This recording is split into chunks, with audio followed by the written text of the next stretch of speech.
Alright, so I just wanted to make a quick video talking about this because there has been some conversation back and forth about whether or not this is a good idea. So, some people in the community think it is a good idea for the next Borderlands title to be an online service, sort of like how Destiny 2 is. So, your characters, all the information, everything like that is stored online, and everyone just plays online. Now, there are a couple problems with this. People's internet could go out. People might just not have access to internet. People could DDoS the servers a la Destiny 2 right now.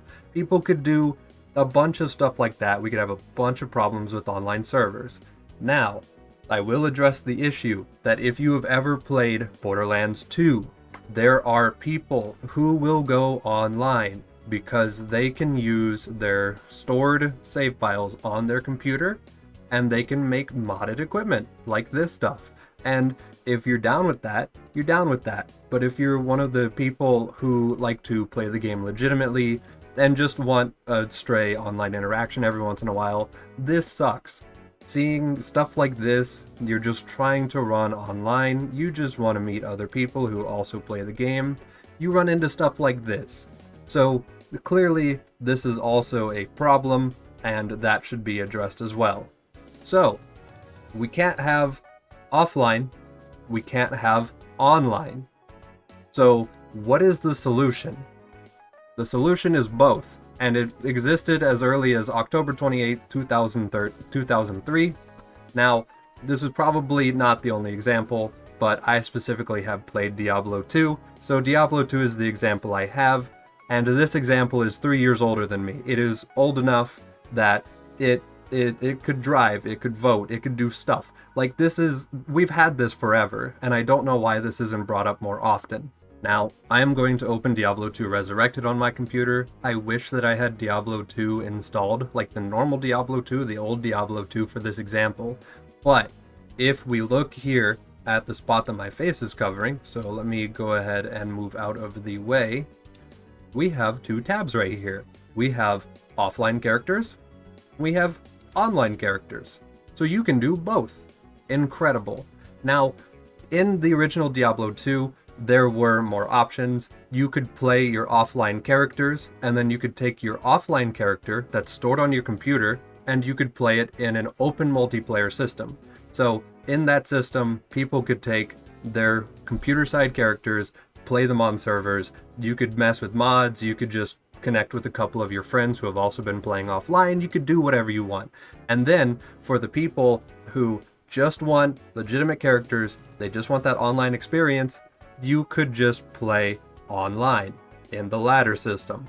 And yeah, every however long the ladder system would reset, and that sucks, but it would allow people to be competitive about how they played, and it still let you keep that character and play it in a server side only section that was not ladder dedicated. And now, if we go ahead and open up the lobby system for online Diablo, look at how many options we have. We have ladder specific, we can see ladder ranking right here. That's kind of cool. You can see who hit level 99 first. No clue what that is. That's a name.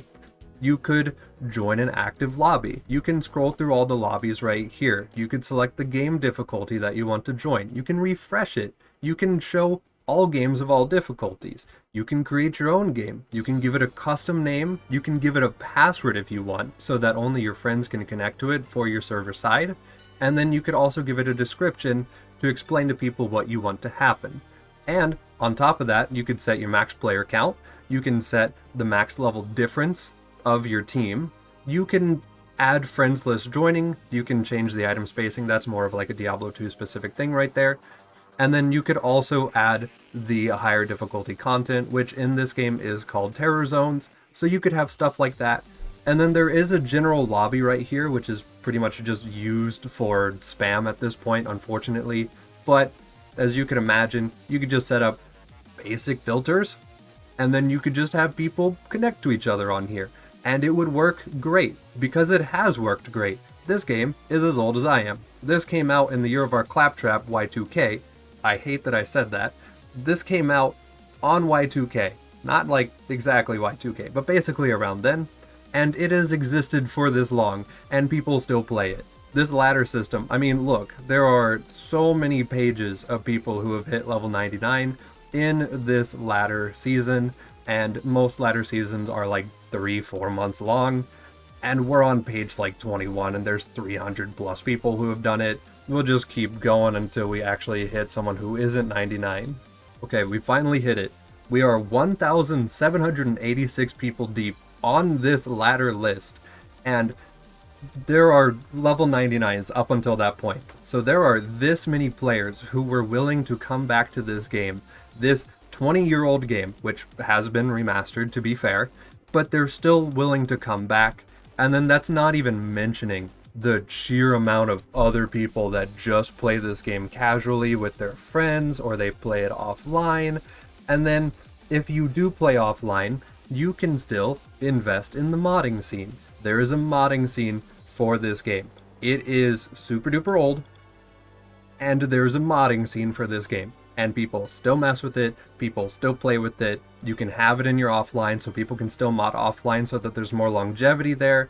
And then you can still have your online for the people who want a more vanilla, more non-cheaty feel. So this has existed since like forever ago at this point. And I don't know why this isn't the idea that people bring up. You could have offline characters on your PC that you could modify, that you could mess with, that you could play solo by yourself.